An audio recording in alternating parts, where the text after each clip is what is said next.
তো যাও, সাবধানে বাড়ি যাও। এখানে হচ্ছে তোমার খেজুর গাছ কাটে কে জানো?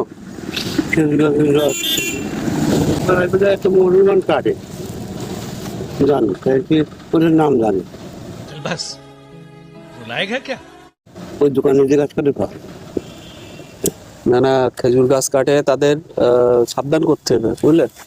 ওই যে এখন নতুন একটা ভাইরাস উঠেছে জানো তো, নিপা ভাইরাস। যেরকম করোনা ভাইরাস উঠেছিল ওরকম ভয়ঙ্কর, বুঝলে? এখন খেজুরির রস বা কোনো প্রাকৃতিক খাওয়া বা বাদুড়ি খাওয়া ফল এসবগুলো খাওয়া যাবে না, বুঝতে পেরেছো? এখন গাছ নেই আমাদের, অঞ্চলে গাছে দুই বা দুই একদিন পরে দুটো গাছ কেজি খাওয়ার জন্য, তাছাড়া এমনি কোনো আমাদের গাছপালা এই অঞ্চলে নেই, সব কাটা নেই। চিন্তা করতে না, আমরা খেজুর গাছ খাইটাই 3 বছর ওই কিনিতে একদিন খাওয়া পারি, তাছাড়া আর পারে না, তাছাড়া আর কিছু খাইনি।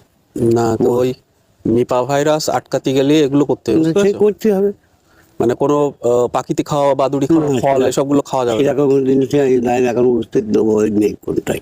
আর ওই আশেপাশে যে জল টল জমি থাকে ওসবগুলো জল জমতে দিলে হবে না, ফেলে দিতে হবে, বুঝতে পেরেছো?